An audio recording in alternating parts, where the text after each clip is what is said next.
Breaking news. వాహనదారులకు కేంద్రం good news చెప్పింది. ఎన్నాళ్లుగానో ఎదురు చూస్తున్న ఫాస్టాగ్ ఆధారిత టోల్ గేట్ వార్షిక పాస్ ఆగస్టు 15 నుంచి అమల్లోకి వస్తుందని కేంద్ర మంత్రి నితిన్ గడ్కరీ ఎక్స్ లో ప్రకటించారు. 3000 రూపాయలతో వార్షిక టోల్ గేట్ పాస్ తీసుకుంటే ఏడాది పాటు దేశంలోని అన్ని జాతీయ రహదారులపై తిరగొచ్చాయని ఆయన వెల్లడించారు. కార్లు, జీపులు, వ్యాన్ల వంటి వాణిజ్యేతర ప్రైవేటు వాహనాలకు మాత్రమే ఈ పాస్ వర్తిస్తుందని గడ్కరీ తెలిపారు.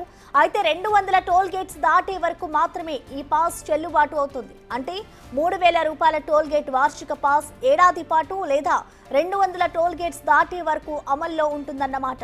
ఒకసారి టోల్ గేట్ వార్షిక పాస్ తీసుకున్న తర్వాత ఏడాదిలోపే 200 టోల్ గేట్స్ దాటితే మళ్ళీ 3000 రూపాయలు చెల్లించి పాస్ రెన్యువల్ చేసుకోవాల్సి ఉంటుంది. ఒకవేళ ఏడాదిలోపు 200 టోల్ గేట్స్ దాటకపోయినా పాస్ రెన్యువల్ చేసుకోవాల్సిందే.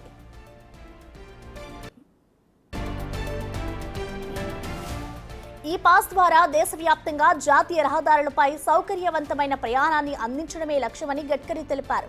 టోల్ ప్లాజాల దగ్గర రద్దీ, వివాదాలను తగ్గించడంతో పాటు 60 కిలోమీటర్ల పరిధిలోని టోల్ ప్లాజాల మధ్య తిరిగేందుకు నెలవారీ పాస్లు తీసుకోవాల్సిన అవసరం కూడా తప్పుతుందని గడ్కరీ తెలిపారు.